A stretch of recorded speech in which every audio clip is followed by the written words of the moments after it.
Are you ready? I'm ready. Ready. Yeah. So, hello. Welcome Podcasting. to episode 7 of Who Let Us podcast. Oh, the dog's bored already.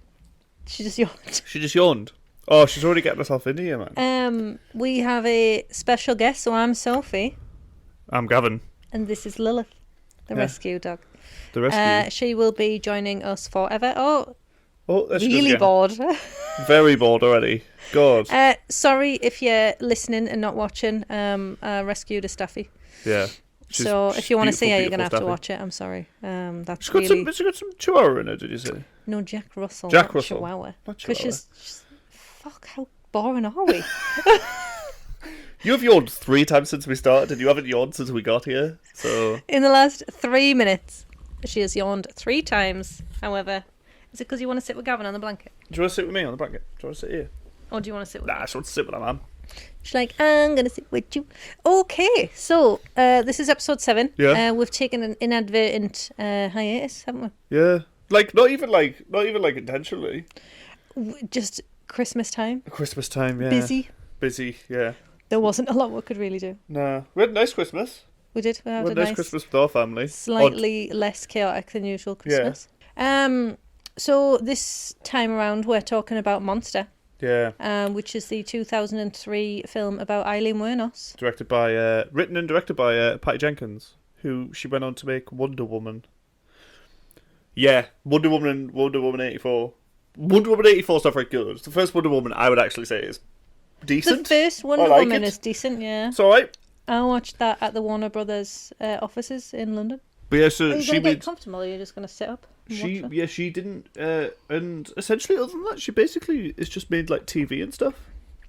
I'm really shocked that she's the same person that made Monster and Yeah, Wonder she was... Woman. Well, she was supposed to... Well, what? Strong women. Strong woman, eh? Sorry, I shouldn't Well, she say. was supposed to make the second Thor movie. Yeah, like she went monster to like doing TV work. So she did she directed episodes of like The Killing and stuff. You know, like the American remake of the Norwegian show, Yeah. which by all intents and purposes the Norwegian one's like dramatically better. Because I think they're both pretty good though. Yeah, I haven't think watched they're both- I haven't watched either of them. But all I ever hear started is that- watching The Killing for some reason. Did not finish it. Yeah. It had that ginger lass who was like big for a little bit. What's she doing? She's trying to fall asleep. This entire podcast is just going to be every time like she does something cute, we will stop having a conversation about Aileen Wuornos. How do I say her last Aileen name? Wuornos. Aileen Wuornos. No, Wuornos. It's a Wuornos. W. Wuornos. But yeah, this was kind of like Charlize Theron's like big one really. She got the Oscar for this one. Honestly, like, how can you make that woman look unattractive? I mean, she is like she's South African. Is she? Yeah. I have a Interesting. weird. I didn't weird- realise that she was South African. I have a don't think. weird, interesting thing to bring up to you because this is just an interesting thing, and I weirdly think like, so I can. It's a very weird way of putting it. I don't want it to like sound really like reductory, but like I can sort of see why she's ended up being quite good in this part. Her mum killed her dad in self-defense. Oh, so she kind of had something to lean into, do you think? I think so. Like so her mum, her dad was like an abusive drunk and apparently threatened them one night. Well, And and basically in self-defense, like her mum shot her dad and killed him. I feel like I've heard of somebody else's scenario of that. Some people in Hollywood have such mad stories, like their lives. Woody Harrelson's dad is a hitman. Yeah. Well, was. Oh, No, he's was. dead now. Yeah, I was Who gonna used say- to claim that he killed JFK. And then apparently, What claim as soon to as he make? was arrested, he was like, "No, I didn't." Do you know what I mean? Like straight away, it was just like, Sorry, I was joking. "Nah, I that did was just shit I used to say in bars." Do you know what I mean? Like, I was just joking. I would just try and make myself sound more scary. Yeah, I was just, putting it out there. Well, can you not remember Ducky from Land Before Time? Her dad murdered her because he was jealous of her fame. Because he was jealous of her fame. She was like 6. I know. It's like really sad. How sad is like that? deeply, deeply sad. Depressing. Like really depressing because she was just a literal child. Fucking child. She was just, And it wasn't even like she was in it. No one would recognise just her. her voice. It was just a voice. So It sad. was really, really sad. So sad. Should we talk about the film that we're talking about? Yeah, we should, yeah. Land Before Time is not based on true events. I mean, it probably is, to be fair. Well, dinosaurs existed, so obviously, yes. I was just about to say, I believe in the dinosaurs, so... I believe in the dinosaurs. You believe in the dinosaurs? Although, to be fair, some people don't. Some people don't. Yeah, but Sophie, also, some people don't believe that the Holocaust existed, so that even happened. What? You literally get Holocaust deniers. Oh, shit, yeah, you do. You remember? Do you know what I mean? Like, Jesus, honestly, like people. So people will just, like, pretend... Flat earthers. Do you know what I mean? Chemtrails.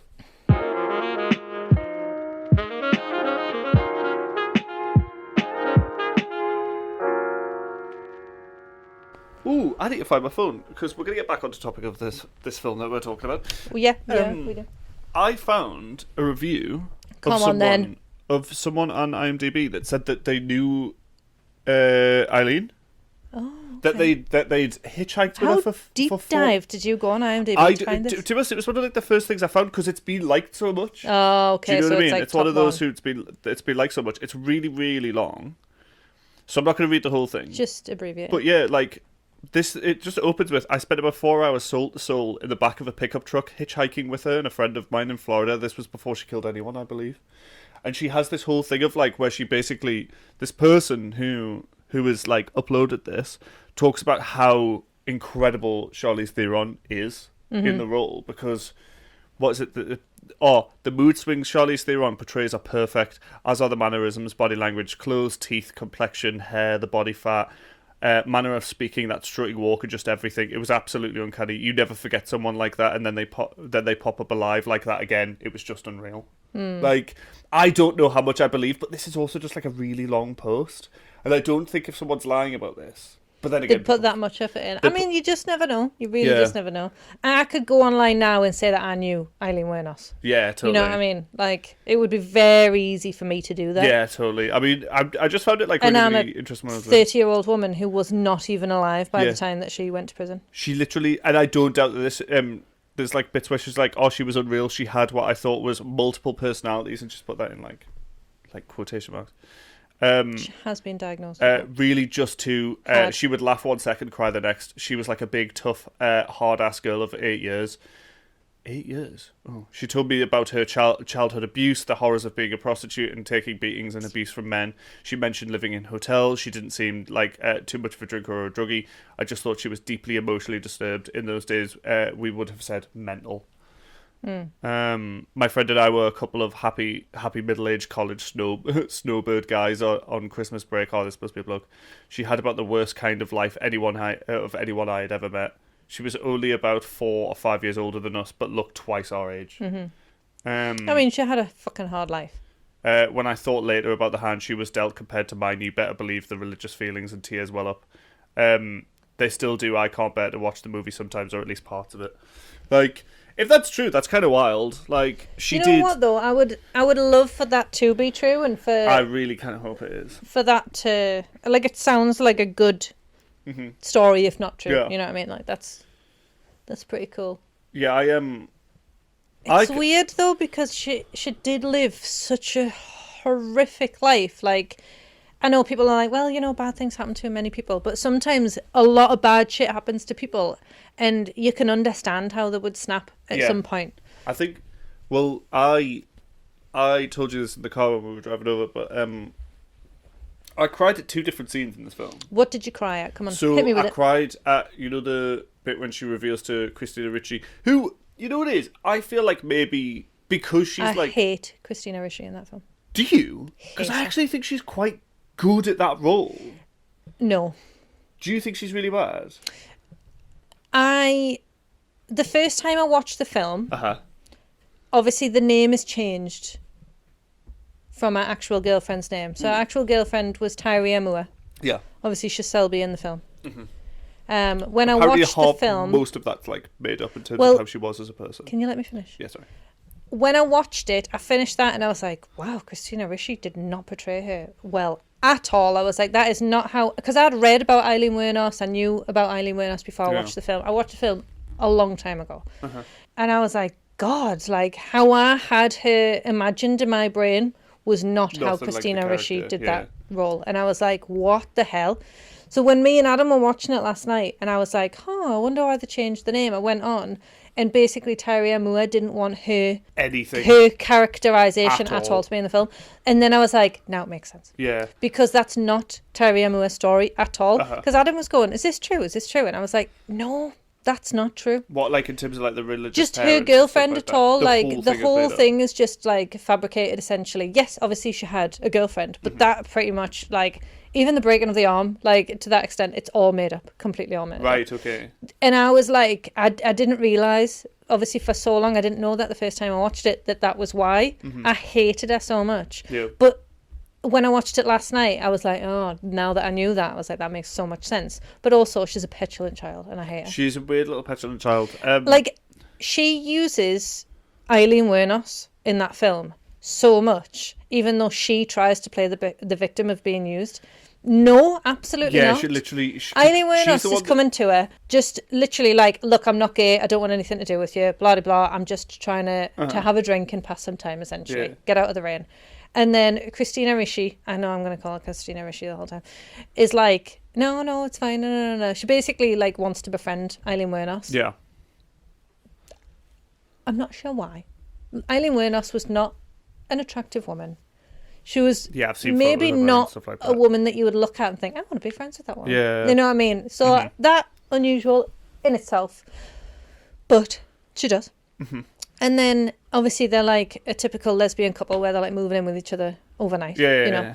It's like the joke stereotype. Exactly, yeah. So I was like, right, yeah, fair. Aileen Wuornos never been with a woman before, but it was also our longest relationship. Yeah, fair. She was a man hater, but for obvious justified reasons. You know what I mean? Like very, 100% you get apparent, it. But Aileen Wuornos says to her, like, I don't want to be a sex worker anymore. Like, I'm going to find a job.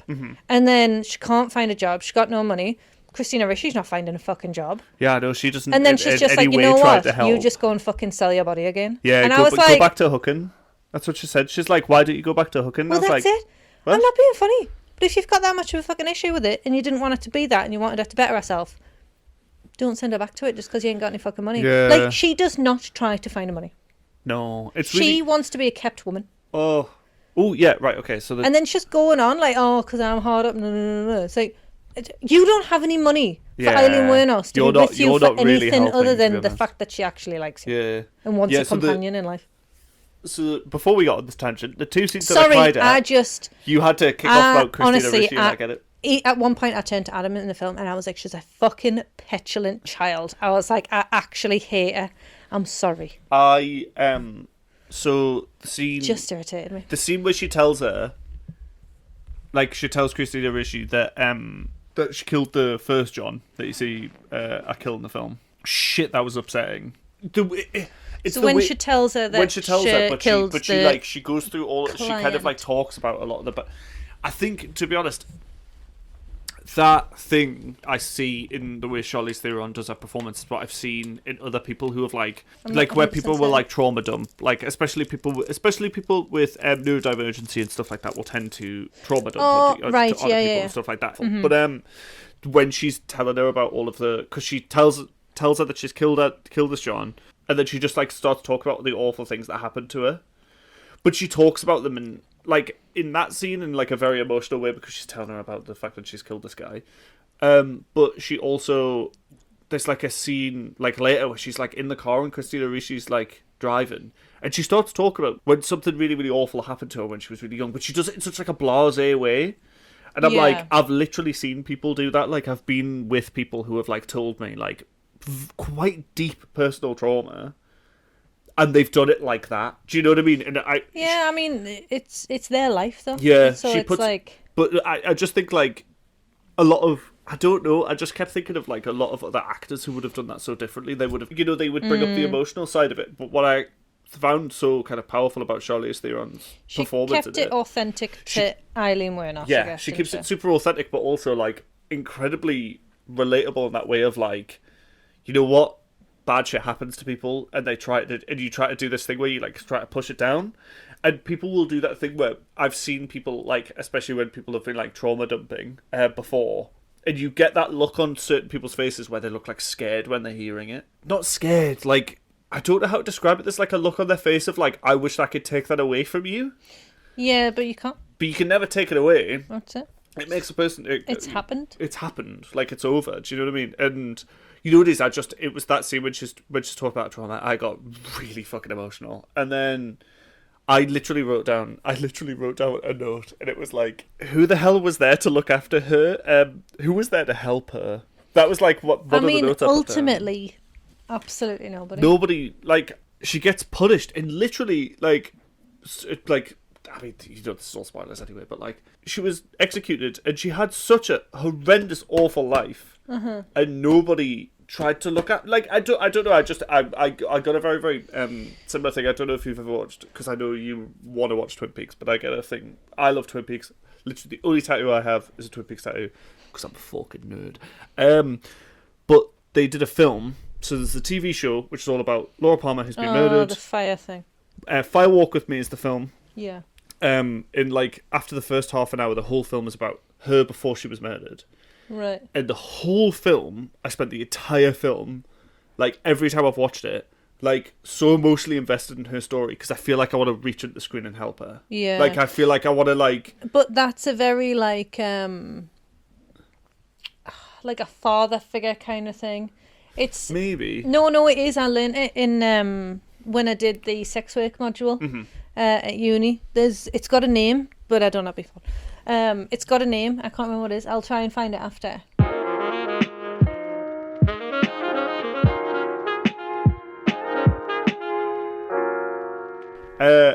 Yeah, I think it's an interesting thing to almost like equate in your brain, where you're like, I want to take care of her, but at the same time she has her own agency to do what the fuck she wants. There is a lot of confliction in like the true crime community. On a lot of people feel very sorry for how Aileen Wuornos lived her life, essentially. Yeah.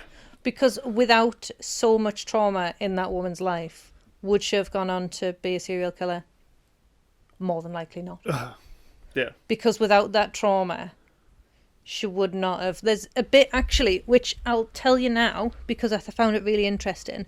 And this, I just found this on Wikipedia, and it was like in, you know, the sections where it has about different people. Yeah. About different people, sorry, like different things. Uh-huh. Like life, death, personal life, don't it? Can I have a look at a photo of her? Have you not seen it? I've seen photos of... Oh, God. She does this proper... Yeah, she does it's it. like not a Charlize Theron does smile. it a lot in the film. Yeah, it's like not a smile. Like, but it's like a grimaced smile. Yeah. This is like the perfect example. It's like of it. pain. Yeah, pain smile. There's the scene I was gonna. I wrote down a note where I put, I'm really glad a female director made this. It probably needed it, to be fair. Because not that like, I'll tell you about that in a sec. not that I think like.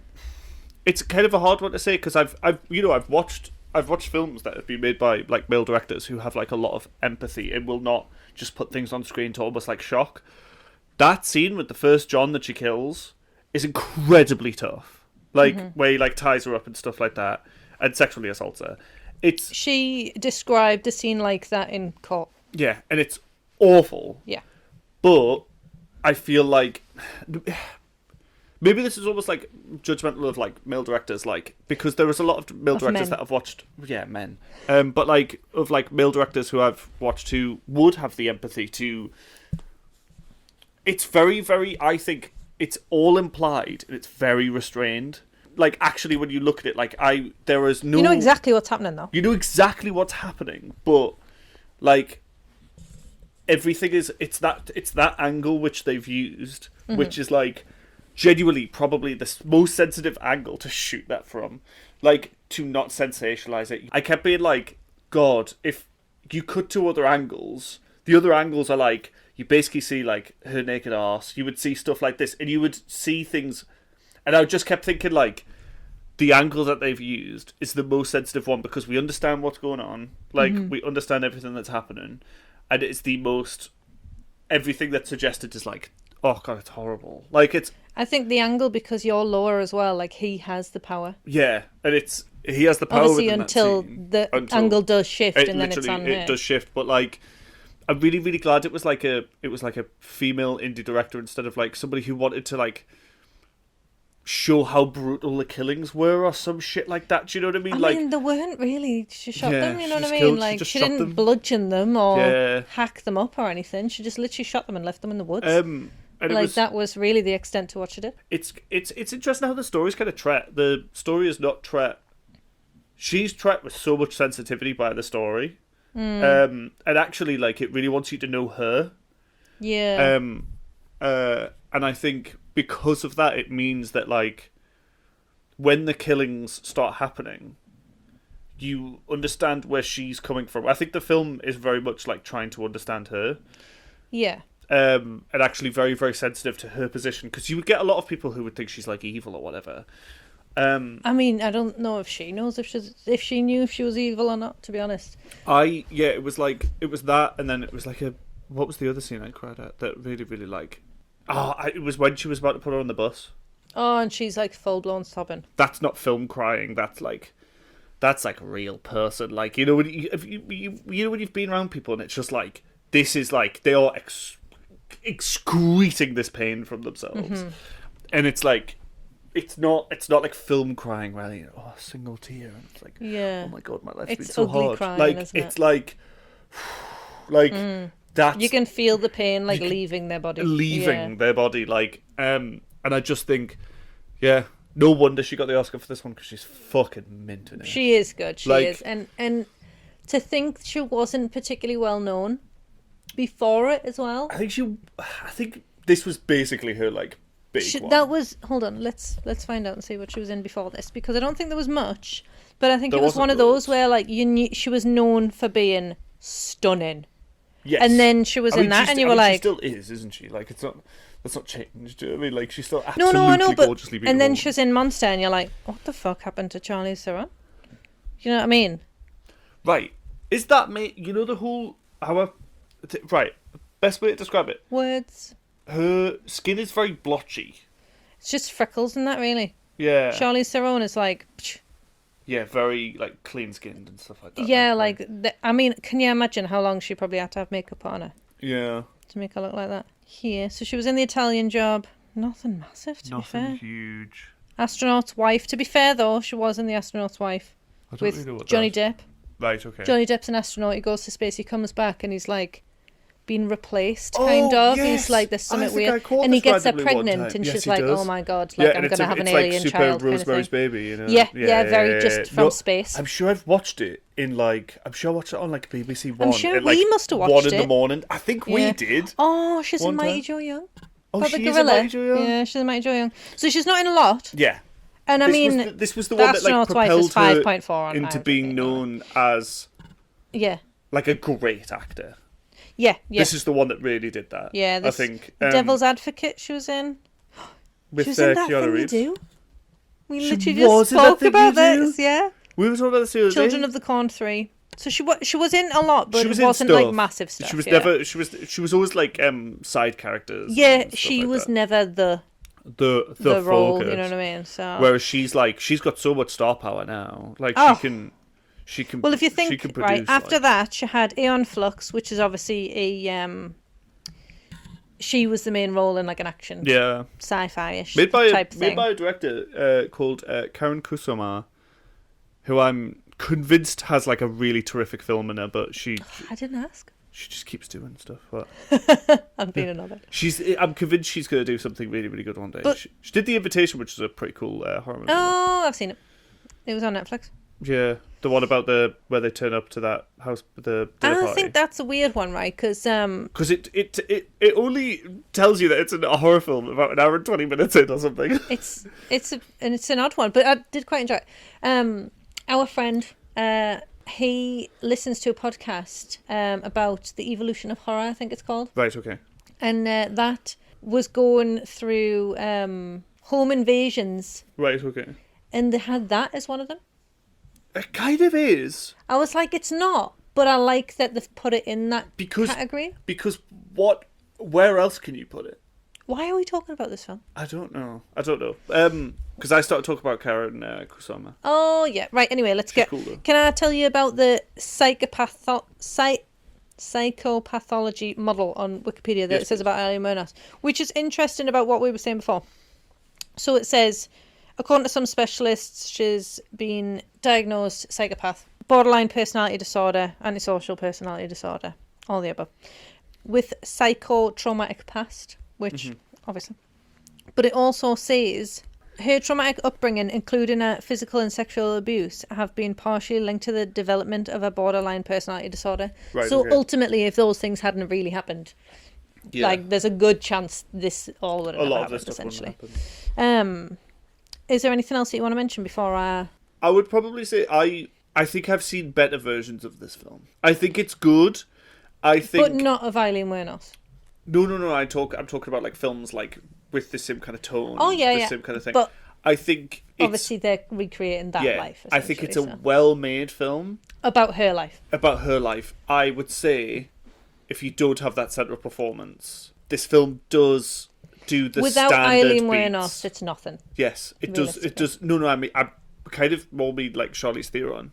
Without that central performance, without her doing Aileen Wuornos so well. You know when you get those films where you watch them and you go like, that's so predicated on the fact that you got a really really good actor to play a really really good role. Like, and if they don't have that, it's like I don't mind it as a film, but Dallas Buyers Club, if you don't have Matthew McConaughey doing that role and playing it really really well, I would say that film is like, all right. Do you know what I mean? Like I think certain films like can... Even Jared Leto's good in it. I hate Jared Leto. I hate Jared Leto. He's very good in that and I was part. like, oh, it's a shame. He's really terrific in that role. But yeah, like you get those films. You always get them every year at the Oscars, where like the film itself is like riddled with cliches, and it's riddled with like. I guess this is what we were saying about Saltburn. I haven't watched Saltburn. No, I know, neither have I. Oh, okay. But I know from people who have watched it. Subpar. Yeah. People are just watching it for... Yeah, people are watching for this bath scene, which a couple of my friends watched it, and they also said that this whole bath scene, they were like... I was like, is this bath scene like a real big deal? And yeah, my mate was just like... No. They were like, you've seen better and worse in other things. Yeah.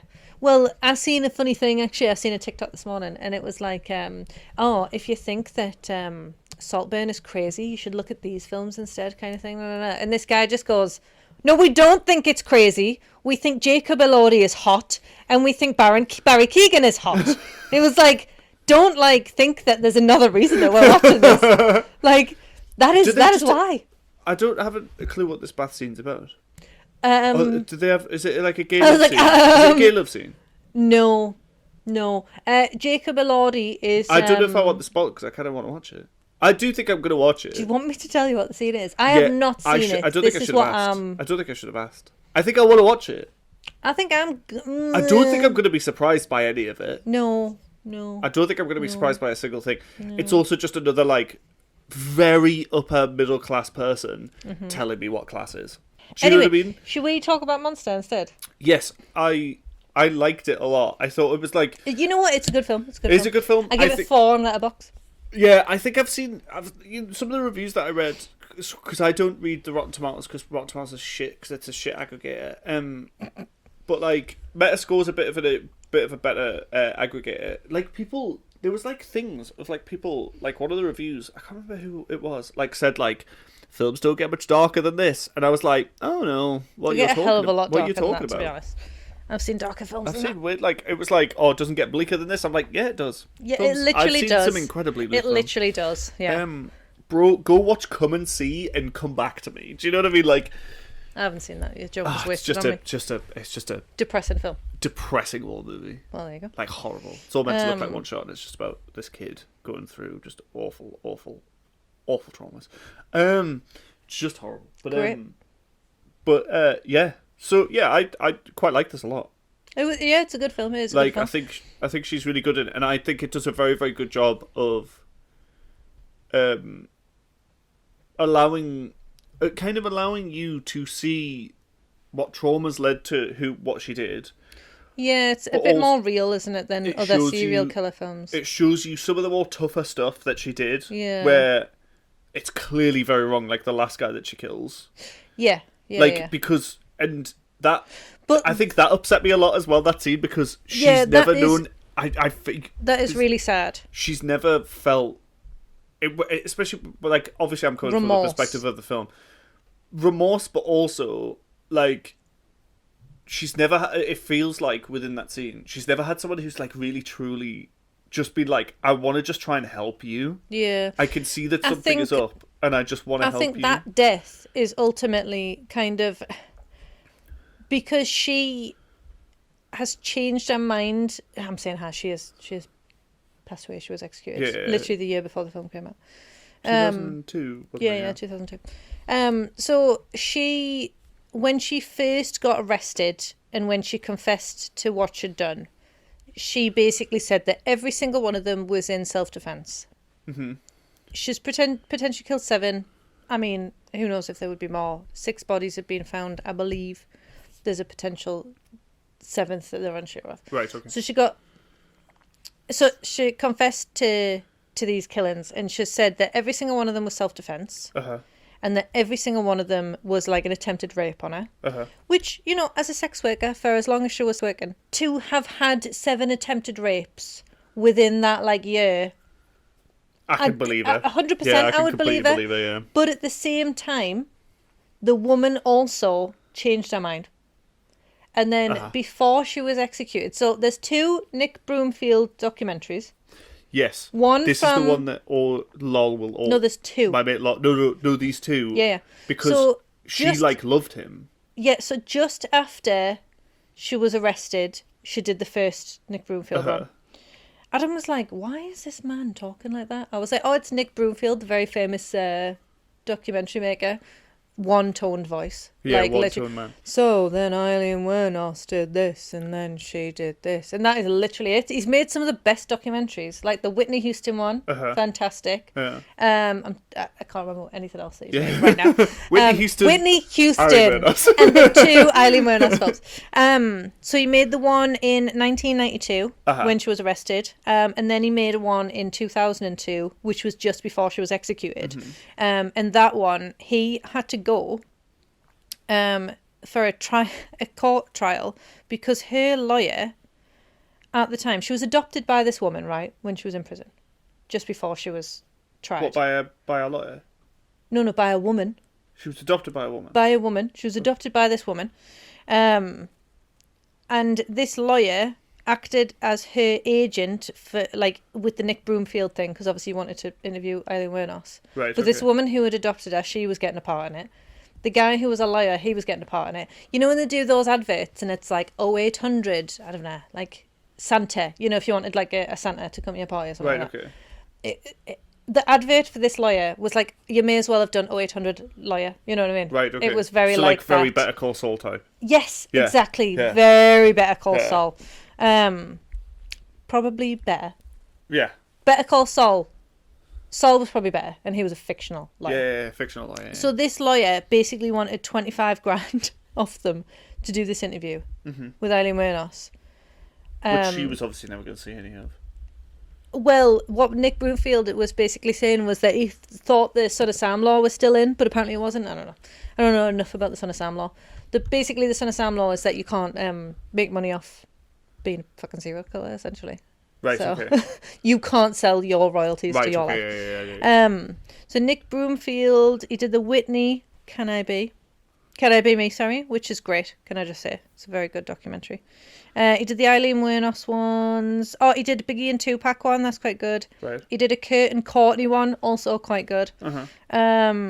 I think that may be all that I've seen, actually. Yeah, so he did the 1992 one and the 2002 one. So he had to give evidence about this lawyer and stuff like that, and that basically Aileen Wuornos didn't have the best representation and stuff like that. This last just like, even in jail, oh, 100%, 100%. So she wasn't represented very well. She said not guilty, essentially, to the first murder that was on trial, because there was only one.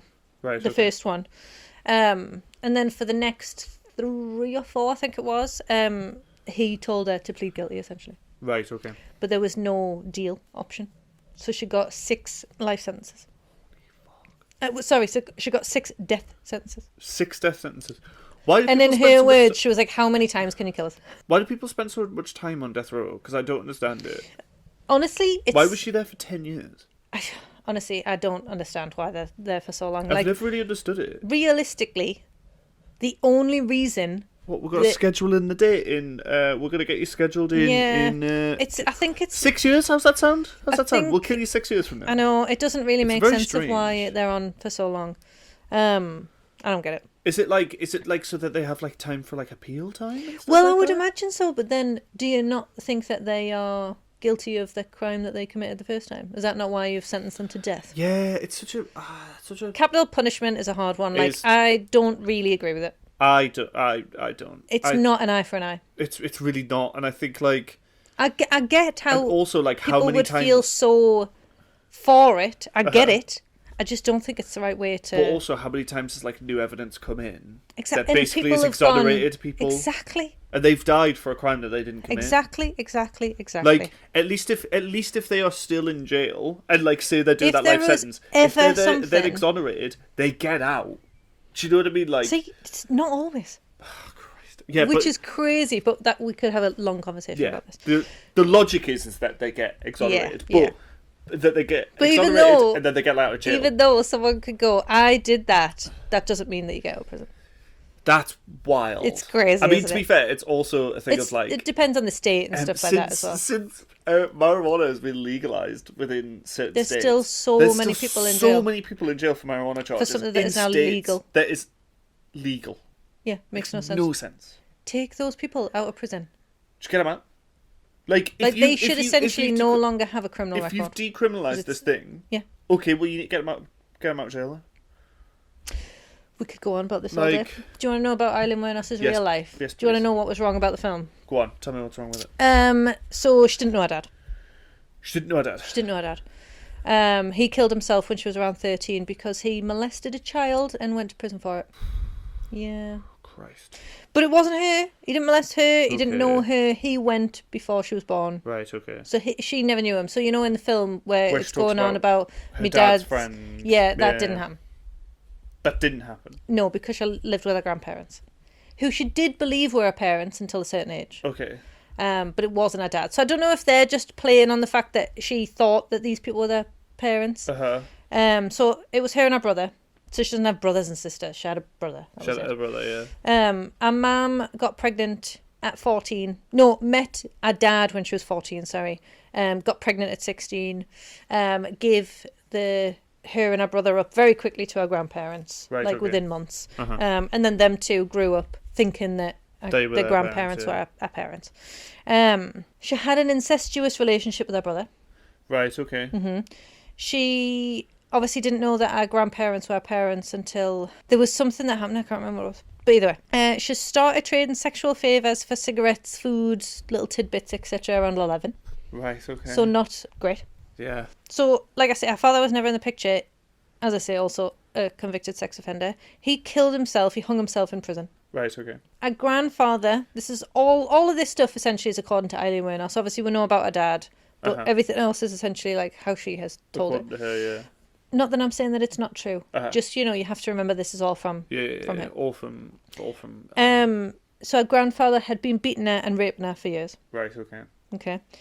And then at 15, she was pregnant with her grandfather's friend's child who had been raping her. Well, she drops that in the narration in the film. She's like, when I got rid of the baby at 13, I was like, well, that was said so briskly. And yeah, so the information is kind of there. It's just not all correct, if that makes sense. Correct, yeah. So she wasn't 13. She got pregnant at 14. She dropped out of school. She went to one of those homes for young mothers and stuff like that. Had the child, gave it up for adoption at 15, etc. Obviously dropped out of school. The grandmother had passed away before this point. Right, okay. The grandfather then kicked her out. Oh, cool, man. Sweet. Yeah. It was like, you know what? I raped you for years, but now I don't need 15? At 15, yeah. She got kicked out at 15? At 15. So she went to go and live in the woods. The woods? Mm-hmm. Which, obviously, she'll have been doing sex work to try and support anything at that point. Even though she's fucking living in the woods. Yeah. And she was doing theft as well. So sex work and theft was like a ways to get by. Mm-hmm. All she could do. That was the way to live, yeah. A big thing that was left out of the film, but it didn't go over the history of Aileen Wuornos. It was just, this is her now. Yeah, it's kind of... These are little tidbits of information I think it does that, that first 2 or 3 minutes where it does that old, it looks like Super 8 footage. Yeah, where it's this has happened in my life. To give But it's I wrote it down. quickest... That it's almost done as like Forrest Gump narration. Do you know what I mean? Where it's like, like a prelude. I'm living the American dream, but it's done with like, and then but the images that she's like, I knew I was going to be a star and stuff like that. But it's and all then the done end with, of like, that little clip, she's like footage. getting pulled off by somebody. Yeah, that footage is all like. It's like pleasant, and the music almost seems pleasant and stuff like that. But the actual images that you're seeing, you're like, oh Christ, like what a fucking awful like this last word. So at 20, she attempted to better her life essentially, and not be a sex worker, etc. Mm-hmm. You know, she wanted to do better things. She married a 69-year-old man, but she continued to have like frequent run-ins with the law and stuff like that. Right, she was like going and having bar fights and stuff. Uh-huh. She physically abused her husband. She beat him with his own cane. Whoa. Yeah. And they were only married for about 6 weeks, I think it is, before it got annulled. Seriously, 6 weeks? Yeah. He also got a restraining order against her as well. Oh Christ! Okay, I yeah, that makes perfect sense. Man's going on to 70. Yeah. Married to this 20-year-old who's physically assaulting him. Yeah, literally. Yeah. So at some point, I'd probably give the almighty dodge as well. To be fair. Yeah, well, that's it. At some point, her brother died of esophagus cancer. Right. I don't know how close she was. I don't know what their relationship was, other than them having sex. Other than the incestuous relationship when they were kids. Yes. But she collected his life insurance of $10,000. Right. Okay. Okay. She paid off a fine for a DUI. Okay. So she had a DUI, paid off the fine. Right. Okay. Which was only a couple hundred. Yeah. Something like that. So don't know where this 10,000 went. And then she bought a car. Right. And then she crashed it while under the influence. Oh Christ alive. And then you know what I've written next to that? Oh, the irony. Oh, the irony. She paid off a DUI fine. To drink bought a car, and then crash it, crashed drinking it under the influence. Under the influence, driving under the influence. Yeah. Great. It just doesn't get better than that, really. No, does it? It really doesn't. I mean, this lass just didn't really get a good start. No, she had a fucking horrible start. And it just continued in that same fashion. tone, didn't it? Nothing really? seemed to just get better. Nothing got better. Nothing got better. And then she was killed by the state. She was fucking murdered by the state. She was murdered by the state. Which is such a shame, like Martin Luther King by the FBI. So many people. I'm saying it. The CIA killed Martin Luther King. All right. They did. Anyway. Continue. So many people online, I was reading about it on like Reddit and stuff like that, and people are just like, I feel sorry for this woman who essentially was executed. She was a woman who had terrible mental health. Yes, clearly as well. But she was thingy does sane, and even she said, she was like, I'm sane. Yeah. She was like, I'm not mental. Like, I am aware. She was sane. She could stand trial. She was discovered to be a psychopath. Was she so did they have to do like a mental assessment? Yeah. Before she went to court. Yeah. Well, yeah, because they basically have to do that with everyone. Yeah, and she was done. Not everyone, but like it's mainly like killers and stuff. Like they have to like mentally assess them, don't they? Well, yeah. I mean, you can ask for it as well. Doesn't always have to happen. But she was cleared. Yeah, she was found to be a psychopath. Right. Okay. She scored 32 out of 40 on the psychopath test. Right. Okay. 30 and above, you're a psycho. Yeah. Basically. Yeah, I've read the psychopath test, the John Ronson novel. Yeah, like but I found that book really, really interesting just because basically like what John Ronson found is just like every CEO he'd ever met. Yeah. He was like, oh, they're all mental. Like, yeah. They're all I think you gotta be. They're all tapped to like be in charge of that many people and then also just be like. And ruthless and stuff right, as well. you can go. Yeah. Go out the door. You gotta be. It's such a mental fucking thing. Anyway. So back to Aileen Wuornos. Fucking Joe. The money from her brother's insurance ran out eventually, and she had to return to theft and sex work. She then actually went to prison for theft. So I think she spent about a year in prison. Is that the one that she says in the film? Mm-hmm. Yeah. Where she's like, oh yeah, they're like, oh, have you got any convictions? And she's like, yeah, but you're like, yeah, like, and she just like play it off. And then she does that like wonderful thing where she does like it's like a really nice piece of performance where she's like, come on, woman to woman. She gets like angry and this woman just kind of goes like, that woman is great. She just kind of goes like, she just walks out the fucking room and I'm like, I totally respect that. She just leaves. Like, although to be fair though, give people a break as well. Yes, there's like both sides are understandable. Like she is doing that the all day, every day. issue- Imagine people coming in and just being angry all the time. You'd be like, fuck this. Oh, if you could walk away from people just shouting at you, I would love to. Imagine me just going out the back. I love that. You know what I mean? Like someone's getting arsey with you on the shop floor, and you just go like, But, I'm out. Let me finish. The main reason that people go back to crime, they can't get a job. It's because the system doesn't help. They can't get housing. Yeah. They can't do now because they're a criminal. They can't even get a fucking bank account. Yeah. Yeah. So it's like a vicious cycle. It's a real vicious cycle because it's like you wish the system would help. They need help. Yeah. But the thing is, though, the system is not helping them. It's other people who've been in that situation that are then having to help them and put themselves out there to help them. Yes. And charities, etc. Uh-huh. I could go on about this all day. I've written an essay about it, so... Yeah. Anyway, I'm just being a twat. Very anyway, ridiculous vicious cycle. It's awful. Anyway. Continue. But Aileen Wuornos. She was also arrested when a client told the police that she'd pulled a gun on him and demanded money off him. Obviously trying to rob him. Mm-hmm. But apparently she also... I read something else that said that she was like putting a gun out of a window and stuff like that as well. So she's just wagging it around. Yeah, essentially. She's like, look at this. Just chucking it about like. Yeah, and you know what? I feel it. Showing it off. Go for it. Got that gat, so you might as well show everybody it. Why not? So she met Tyria Moore in 1987, and they moved into a hotel together. How long into the relationship did they move into? Minutes. What? Minutes. I don't know how quick it was. Nothing really says. Yeah. I tried to look into stuff that kind of told me a bit more of a timeline on this. Right, okay. But it's vague. Just vague. Just very soon into the relationship. So, like, get in there. As we see in the film, obviously she's a sex worker. She is trying to support them both.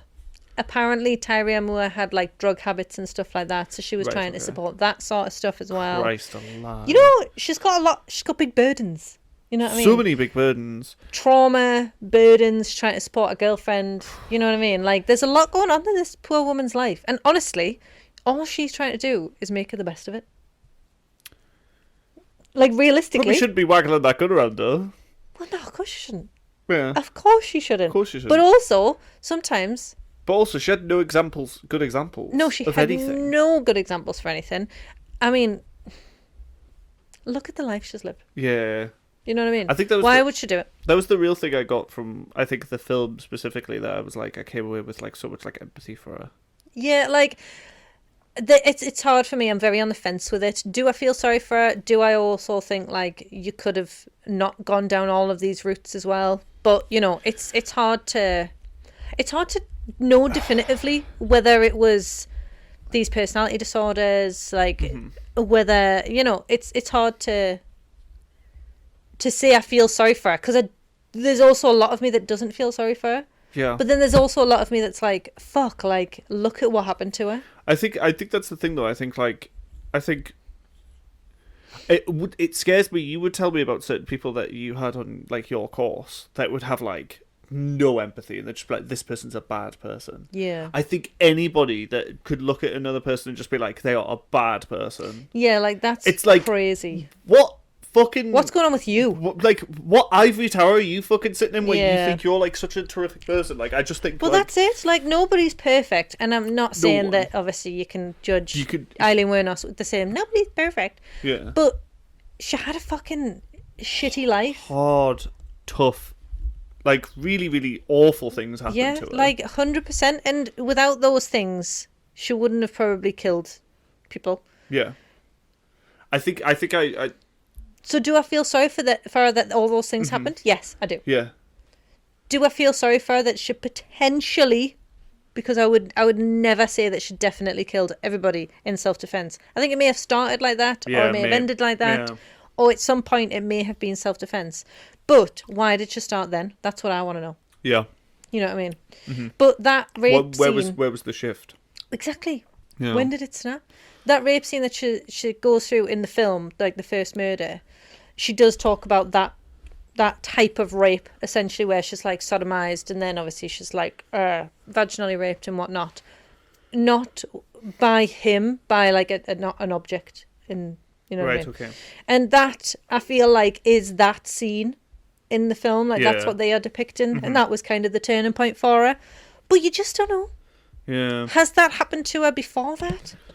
She's raped many times before that. Yeah, with the chances of the fact that she was like a sex worker, specifically in the state that she's in. What state? Florida. Like Florida. I mean, Florida's fucked So the up. shit that we hear about Florida all the time. Do you know what I mean? Like, I mean, she could have come across any one of Florida man. You know what I mean? So many Florida men. But like... But no, yeah, I think for it to be then, why?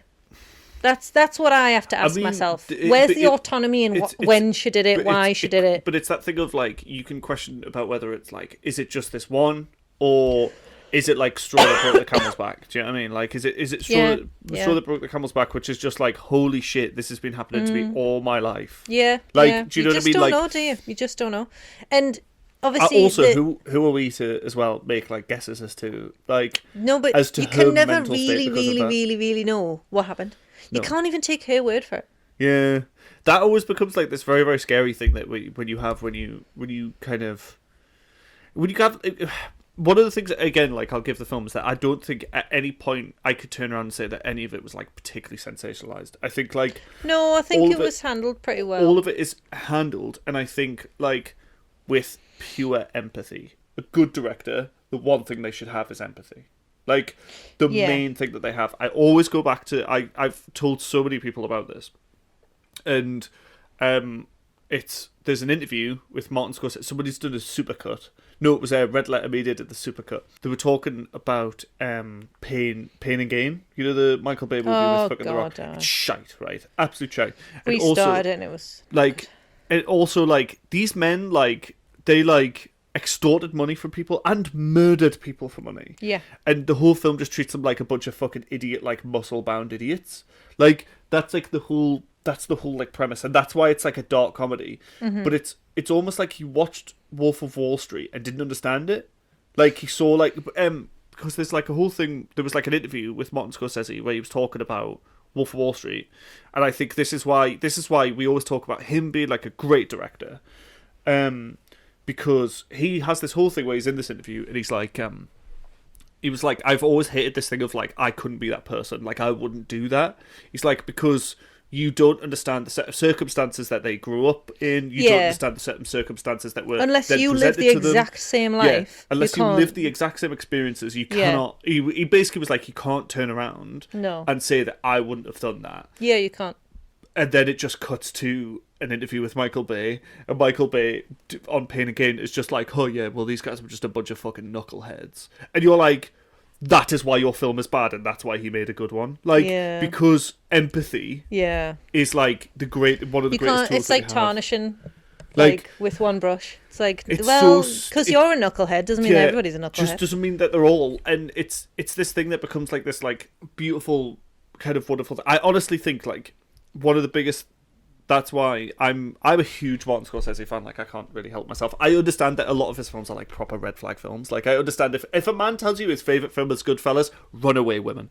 But you can accept that they're good films. But I can look at them and go, they're terrific. I think the issue with that sort of thing is you can watch Goodfellas and you can love Goodfellas. Like, to think like, you want to be a good fella? Well, that's it. That's the problem. Adam loves like gangster films, stuff like that. I love gangster films. That's it. I mean? Like, but I don't look at it as that's a way to live life. Exactly. You're not watching Scarface and going, you know what would be great? You know what? A mountain of cocaine, mate. And then also selling it. And also, I'll throw in a Cuban accent. Yeah. Do you know what I mean? Like, why not? Yeah. Like, a little bit of murder. Yeah, let's do that too. A little bit of like, kill people. Should we get back to talking about Thingy? Yeah.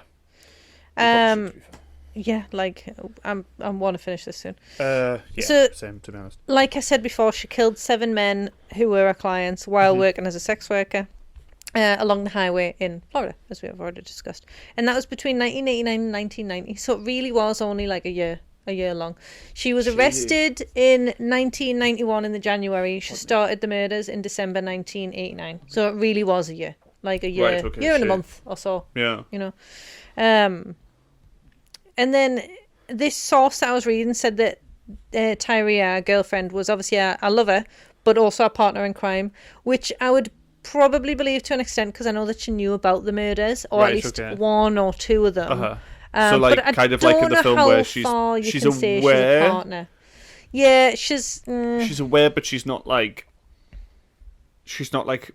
that. She's not going along with that to do the murders. Yeah, she's not complicit. Like that. Well, she kind of is complicit because she knows and she's not saying aware, anything. But obviously she left her like she did in the film. Not sure if it was for the same reason, but she left her. Mm-hmm. And she went back home, wherever home was. And then she was arrested after Aileen Wuornos was arrested. Right, okay. So Aileen Wuornos was arrested in a bar. Okay. And she was arrested. So the same as she was at home, yeah, pretty much. Also, just shout out, love Bruce Dern showing up in any film that he shows up in. I love Bruce Dern. He's the like older guy who seems to own the storage thing. The storage unit place that she goes to.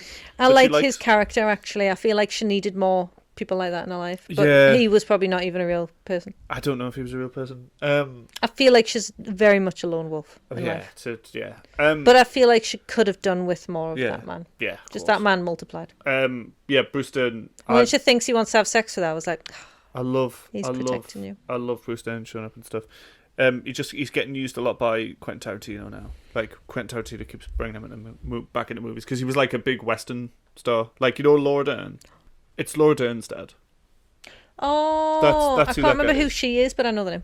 You know Laura Dern. She's in like Blue Velvet and bunch of shit. You'll know Laura Dern. She's in them Big Little Lies. Blonde. Yes, blonde lass. Bit of quite a bitch. tall. Bit quite of a tall. bitch, yeah. Yes, I do know exactly who you mean. I do like her, I love Laura Dern. She's such a bitch and everything. She's also like famously like really, really good mates with like David Lynch. She's been in a bunch of his work. Oh, okay, yeah. But she's like... Is she in Blue Velvet? I've seen Blue Velvet and I could not concentrate on it. It was a bit too much for me in that moment, I think. Yeah, I get that. It's kind of like one of my favourite films, which also... so, I don't know if you follow Letterboxd on Instagram. They do a thing where they ask like people at the red carpets like what's their 4 favourite films, because that's the whole thing with Letterboxd. You pick your 4 favourites. Yeah, I know. I change them every now and then. They're not my 4 favourite films. Motherfucker. Zack Snyder, the most boring director. Like, he's such like a dude, bro. But like he was like Blue Velvet, and I was like, fuck, Blue Velvet's in my top 4. Shit. Am I like Zack Snyder? Like, fuck. I was like, did I actually make Justice League? Anyway, did I make the Schneider cut? Is it actually the Patterson cut? Let's talk about Aileen Wuornos. Yeah. So she was one of the few women in Florida to be executed, like in the state of Florida. Whoa, really? Mm-hmm. And obviously there's not a lot of female serial killers, which there is more than you would think. Rose West was killing people before this kind of was had. But you know that Robert Kessler, the FBI guy? Yeah. Who behind Mindhunter, essentially. Yeah. So obviously they came up with the idea for a serial killer. Like they defined it. Yeah, they did killer, the whole like profile thing. Yeah. And they basically say that women are not serial killers.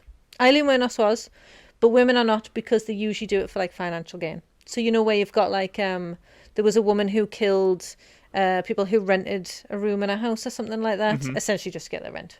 So she just killed them and blah, blah, blah. Right, okay. But apparently it's usually for financial gain. So if it's for financial gain, you can't include it. Really? Apparently. That's weird. I think that's bullshit, but he came up with it, so you can't really question it, can you? But I was like, But obviously people are so fascinated with Aileen Wuornos because she essentially just killed because she wanted to kill. Yes. And just before she was executed, she basically went, look, I'm not even going to appeal anymore because I killed them all in cold blood. Really? Yeah. Was she just like that rule with it? Yeah, well, in the Nick Broomfield documentary, in the second one, he's talking to her again and she's like, look, like, I know we've just done that, but can we do it again? And she just basically says, she's like, honest truth, I want to say this in my own words, like, I killed them all in cold blood. Really? She's like, every single one. She was like, no self-defense at all. So you just can't believe her. You can't believe her. Yeah. She's also the woman who said that God told her to do it. Did she say that God told her to do it? Yeah. Oh, God. Okay.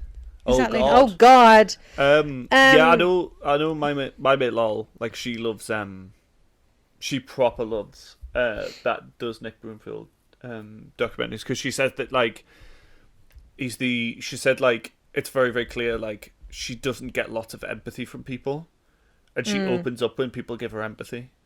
Like, and apparently, like, I haven't seen these documentaries, so I can't attest to. I've not watched it, but apparently she, like, you can feel that she opens up to Nick Broomfield because he has empathy for her. I don't even think it's so much empathy, because he doesn't really have a lot of empathy. Like, as a person, he is literally, like, his voice, very one note. Yeah. I don't think it's even so much that. I think because he's very one note, and because he probably said the right things, he should probably construed that as empathy. Maybe, I would have said. Well, one of the things, so apparently she was famous for not wanting anyone she didn't do interviews other than the Nick Broomfield ones. She actually refused to meet Nick Broomfield the first time. Yeah, that he went. She didn't do any of this shit. Like, she was really, really not. She didn't want to be involved in any of this stuff. Apparently, don't know what the fuck Patty Jenkins said to her, but apparently Patty Jenkins went and talked to her and told her that she was making a movie, and she gave her, like, unprecedented, like, stuff she'd never given people before. She gave her, like, letters. I feel she like gave her, like, she'd letters probably and stuff. have liked the attention from to it. a degree. But she gave her, like, letters that especially she'd if never she's shown been anyone. Diagnosed as a psychopath. Yeah, she gave her, like, that's very letters and stuff. psychopathy. Well, you always hear those kind of stories. To and want that it's attention. interesting how people, like, treat them, like, you know, the one with Charlie Bronson always talks about, like, how going to see Charles Bronson. Because he loves Tom Hardy, because Tom Hardy, like, really, really wanted to meet him and all of this stuff. And he talked to him on the phone and stuff like that. I was like, all that does, Charlie Bronson, like, that people want to talk about him. It just inflates his ego. That's all it does. Because he's a narcissistic bloke. Yeah, like, he's 100%. literally been, like, diagnosed with narcissism. Yeah, like, he is. And that's why that's literally why he's still in prison. And yeah, that's and also the only that reason, thing of, because he just went, like, Tom Hardy is playing me. Yeah. Do you know what I mean? Like, this man who was very popular at the time, very attractive. Well, he wasn't. Tom Hardy became, like, a bigger star after. Yeah, but he was still. But he was still a decently sized actor at that point already. Anyway, can I finish what I'm saying? Because we've been talking a while now. Yeah, I'm gonna have to cut this. Sophie, I really don't think this is a lot. Sophie, we've went for like 2 and a bit before. I know, but you know, let's get this. Yeah, let's get this done. So, the reason that she was arrested and sort of found that it was her handprint was found in a victim's car and fingerprints on the belongings. Right. Okay. Which is obviously why she's arrested, because obviously she's been in prison, so they're going to have her fingerprints and stuff like that anyway. Mm-hmm. Obviously, a girlfriend turned against her. Yeah. So that is true. Yeah. That Tyria turned against her. It was over several days, though. It wasn't like one conversation. Yeah, she had to like break her down. Well, not break her down as such, because obviously she was probably the one person in life she trusted. Mm-hmm. But she tried to like coax a taped confession from her. Right. Okay. And she was basically saying like, oh, like, I don't know what to say if they speak to me and all this, and they were like going over stuff, and she cracked her essentially. She really like turned on the waterworks with her and stuff like that as well.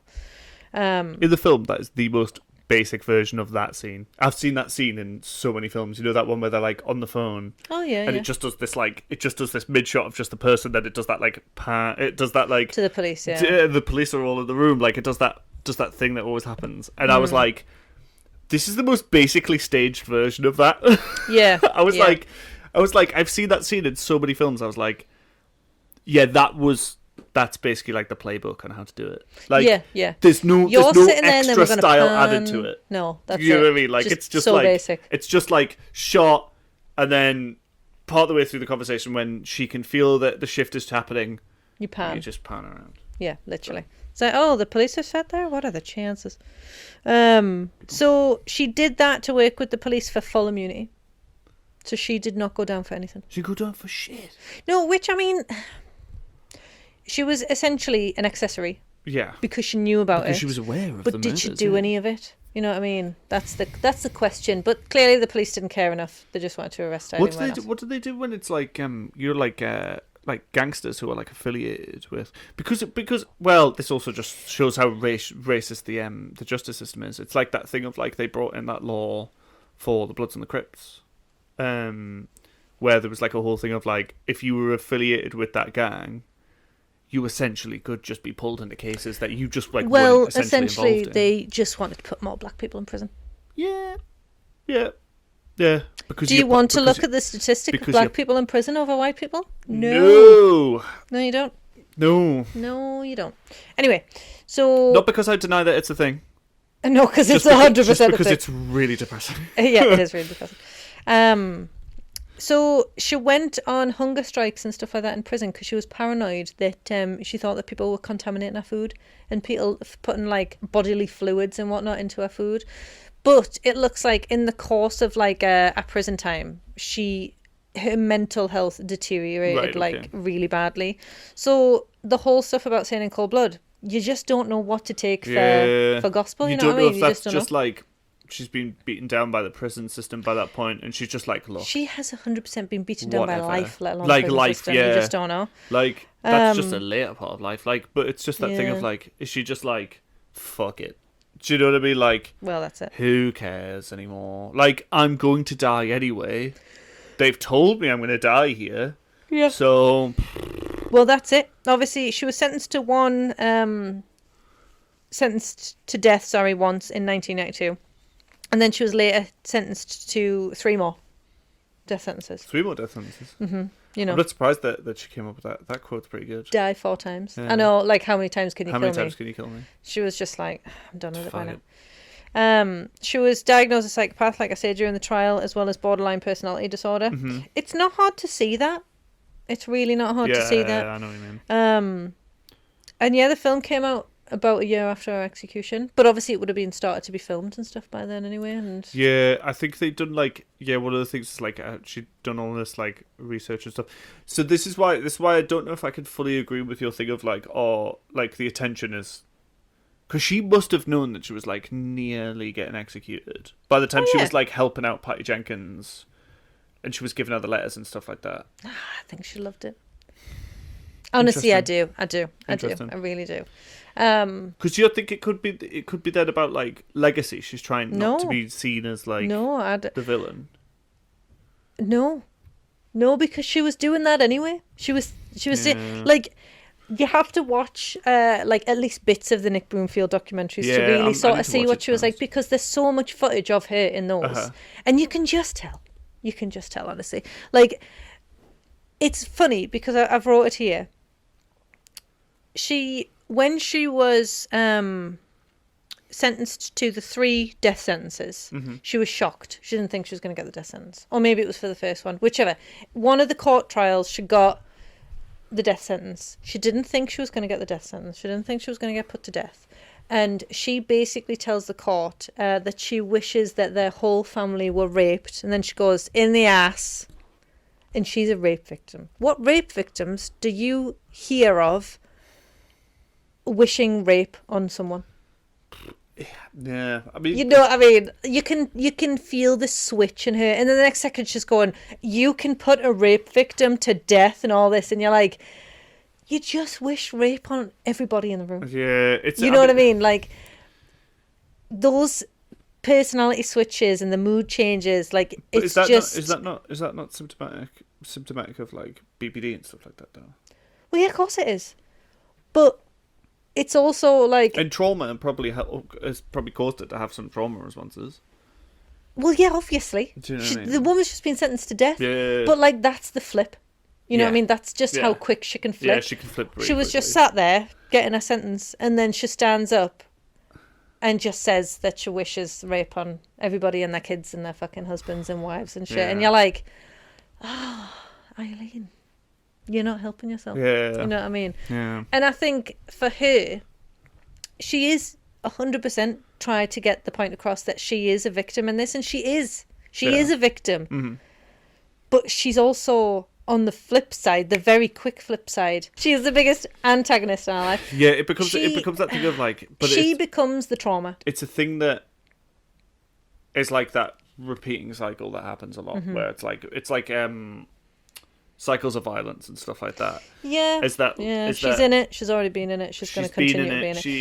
It was inflicted upon her from a very young age, and therefore she's then inflicted upon others. And obviously, it's not right that she then inflicts her trauma and pain and onto others. But it's that's her we response. Need to try and have empathy for people that you do, but it's also like that needs to also be addressed. Yes. I think she's all in of the it right needs to be place. Yeah. She probably shouldn't have been executed. She probably should have been put into like a hospital or something like that. But she was executed. Like, we can't change that. It's the state of Florida that did it's that thing of, like, I think all things are relevant. I think all things should be relevant too. Do you know what I mean? Like, yeah. I get really, really frustrated. Sometimes. You have to actually consider the autonomy in all of it as well. Yes, I think there is trauma, but there is autonomy to the trauma.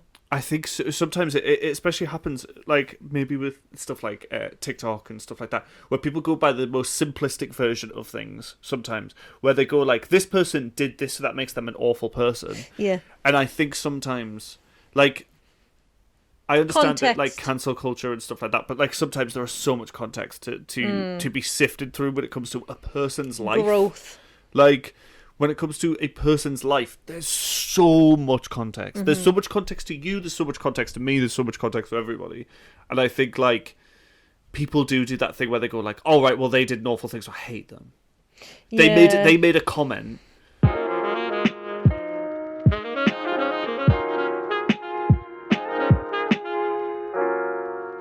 Why are we talking about this? I don't know. Because I'm just talking about, like having empathy in the point that you were making of, like, you should take everything into account. Everything should be taken into account. All of her life should be taken into account, but it should also be taken into account that she did fucking kill people. Yeah, she did. Like, she did. like, and, you know, you can never take that away. No, that'll if never go. If she had never That'll killed people, she had never killed people and actually killed herself, because she did have 6 suicide attempts, might I add. If she had killed herself, you could look back on that life and be like, what a fucking sad life that poor woman lived. Yeah. But because she chose to kill other people, mm-hmm. that's where it's lost. Yeah. The sympathy ends there. Yeah, you know what I mean? The shame is in the cycle. Because she put that trauma, and God forbid, like, if I had gone, like, some things that I've gone through that have been traumatic, I would never wish on another person in life. Mm-hmm. You know what I mean? You just don't want that to happen to anybody, even to the most hated person in the world. But she took her trauma and she gave other people trauma. Mm-hmm. You know what I mean? And that's kind of the line that you get to with her. And people feel sorry for her up until that line. And then it's like, mm-hmm. but she murdered people. Yeah. You know what I mean? She didn't have to do that. I'm not saying she should have killed herself. I'm not saying that that's the alternative. Yeah. But if she had, it would have been like, fuck. We wouldn't have known about her. Yeah, we'd know nothing about it. But, it would just be another statistic. Exactly. But it would have been like, fuck, what a wasted life of this poor mm-hmm. soul. You know what I mean? And, I mean, it's almost like, it's such a strange thing to, like, talk about, but, like, to a degree, the fact that she did kill people and became infamous, mm-hmm.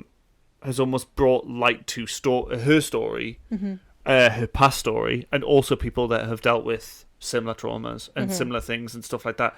And the problem is that once you bring light to that, you're going to get negative and positivity. Like, yeah, you're going to get people who become much more positive about like understanding, like, sex workers and trying to understand these people and trying to understand people. But then you also get the adverse effect. Sometimes. Oh yeah, 100%, yeah. It's just like, oh well, you know what? If they're sex workers, they're also going to be. They're also going to be. They're also going to hate men and want to kill them. Yeah, exactly. Or they're going to fucking be robbers and shit like that. And it does this strange thing where, like, almost like perpetuates a stereotype whilst also, like, going against it. Yeah, at the same time. Yeah. And, like, you see someone from, like, a human standpoint, but at the same time you can also just see them from you that make them standpoint human of and the then you make stereotype. them a monster, don't you? Yeah. And I think, hey, that's why the film's called Monster. That was like using the film title in the film, that wasn't it? Yeah, that was like now we should applaud and just the end. We should just be silent for the next 4 minutes. Except I want to tell you what our final meal was on Death Row. You know how you get a final meal? I've started watching. I got TikTok. Oh my god. Yeah, I got TikTok. Tell me quickly. There's like a bloke on TikTok who I found who essentially he, like, recreates death row meals. Jesus. It's a very strange thing. And I also how was have like, you ended up on that side this of is like TikTok? a strange exploitational thing as well. Oh, like 100%, it's very, people are so fucking weird. Like this is a side of true crime I don't like. There's like a meter in my head that I think has only come into fruition in the last, like, I would say 2 or 3 years of, like, the exploitation meter, which gets tipped every now and again. Like, I got it massively with the Dharma Show. I got it loads with that Marilyn Monroe film. Okay. It's the Dharma one. Oh, the Dharma one. Let's not even get started. Yeah, we don't need to get started. But I learned, for knowing a lot about Dharma anyway, I learned nothing. Yeah, it's the only thing I realised was that I knew actually a lot more about Dharma than I realised. Yeah, because in the first episode, I think I've mentioned this actually in the first episode. I think you have on the podcast, when there's a head in the fridge, it turned to Adam. I was like, oh, I wonder if this is when he was arrested, because I know that he was arrested and there was a head in his fridge. And Adam just looked at me like, what the fuck? And then I was right. But I almost feel like. Maybe it's because of conversations that I've had with you, like, over the years and stuff like that. But, like, my exploitation meter has really started to get touched a lot more than I think. Yeah. It really, like, like that Geiger counter that, like, it gets attacked, not attacked, but like attacked. It gets set off a lot more than I think it used to get set off when I was younger. It's just where I look at things now and I go like, fuck. I just don't need it. Honestly, when I was looking into stuff for me dissertation, even I was shocked. Yeah. And I know most of it. Yeah. I was like, ooh. Sorry. Did you fucking want to know what our last meal on death row was? Yeah. Sorry. We got into a tangent about exploitation. Yeah. So you get offered, I think it's up to $30 worth of a meal or something like that. She had a cup of coffee. Really? She had a cup of coffee. That was all she had. That's all she had. Mm-hmm. Do you want to know what her final words were, though? What? I said it last night and I was like, fucking poet. Yeah. Like I told Adam. I'm sailing with the Rock and I'll be back like Independence Day with Jesus. June 6th, like the movie. Big mothership and all. I'll be back. I'll be back. That's what she said. All right. Make something of that, I guess. Like Independence Day. Yeah. She's spitting bars there. She's spitting bars. That's kind of fire.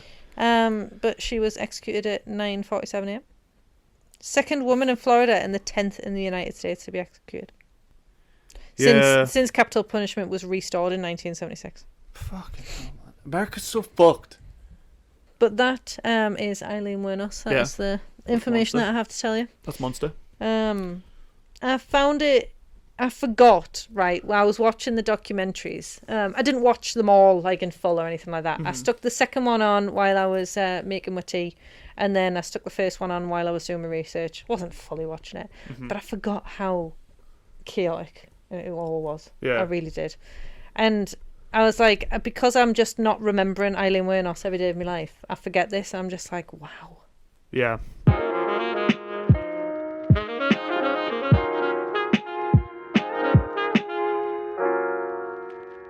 What great things happened this week? Well, it's not that great. It was just exciting. I wanted to tell you, it's a bit true crimey. Okay. So, Gypsy Rose Blanchard. Yes, she's got released from prison. She's out of jail. She posted a selfie on Instagram. Yeah, and it's got like silly amounts of likes. First selfie of freedom with a fucking iPhone 15. Can I just add? Yeah, I know. I zoomed in. I was like, "That's a fucking iPhone 15." I was like, "What is this bitch doing?" She's got everything. But you know what? I'm really interested to see what happens next with her. Like, I'm really interested. She's written a book. Yeah. Book is coming out in January. I think there's some sort of TV documentary series as well. Because I don't know loads about her. I feel like this is a podcast to make. It is, because there's a TV show called The Act about her with Arquette in. We've already spoke about this. Shit, Arquette, yeah. Yeah, so I think we should watch that. What's the little lass called? She's also in the kissing booth. She's the other person. She's in The Conjuring. She's in The Conjuring. She literally got released on 28th, 29th or something like that. Yesterday, the day before. Because I think the only thing I've really read about it is that she essentially contacted someone and got them to kill her man. So, Gypsy Rose Blanchard was a young... Joey King, yeah. Her name's Joey. Her mum had Munchausen's by proxy. So, you know what Munchausen's by proxy is? I know what Munchausen by proxy is, yes. You make somebody else... Yes. Either ill or think that they're ill. Blah, blah, Munchausen on its own is just that you making yourself ill for attention. Exactly. Munchausen's by proxy is you are also still getting the attention because you are their caregiver. Yes. But you're making them ill. Yeah. Or making them think that they're ill. Typically, they'll go to a lot of different doctors because once the doctors start sniffing out that maybe something's going on here, they'll go to a different doctor. Yeah, they'll shift on. So she said that Gypsy was blind or blinding, like going blind or whatever, something wrong with her eyes. She had cancer. She had like one of those last wish kind of things to go to Disneyland and stuff like that. Whoa. She made her think that she was younger than she was. And Gypsy had never been anywhere like herself and stuff like that. She was starting to become like wanting to be sexual and stuff like that, and was like, what, like, I'm just gonna whatever. So she went online. She was like kind of doing a bit of like a online flirt and shit with this guy. Convinced him to come and save her and kill him up. So he did. Right, okay. Kill him up. He is life in prison though. Really? But I mean, she kind of didn't do it from a sane point of view, if that makes sense. Right, okay. You know what I mean? Like a man was holding her captive, essentially. Yeah, she's holding her captive, but to be like, come kill her. Yeah, but she didn't know any different. Don't forget, like, this Yeah, woman it's is true, making her actually, think yeah. that she's, one, ill, two, a lot younger than she is. She's keeping her isolated. She's keeping her in a wheelchair. She's keeping her, like, decrepit almost. Yeah. And she got There was a film that was quite heavily based on this with what's her goddamn name? She's in like loads of American Horror Story and stuff. Dunno. That lass, Sarah Paulson, that Run, or whatever that was on Netflix. That apparently is quite heavily based on. Oh, yeah, that's got case as well. Munchausen's by proxy in it. That's apparently quite heavily. I based actually on read a case. book called something Rose Gold or something, which was supposed to be like a loose basing Telling on of it, right? the Gypsy Rose Bunch of It's thing. weird how people base things on that. Dreadful. Really? Absolutely dreadful. Yeah. So we watched Monster. We did. This was watching Monster. Yeah, this was watching Monster. I like it. I would say if anyone's going to watch it, be prepared to be sad. It is quite a sad film, to be honest. It's, you know, I think let that was- down by every fucking single person in our whole entire life. Even then, I a think girlfriend. I think that was my overriding feeling. I think was that I Yeah. was just like, this is just so like sad. It's like, ugh. Anyway, none of this needed to happen. Like, Literally nothing.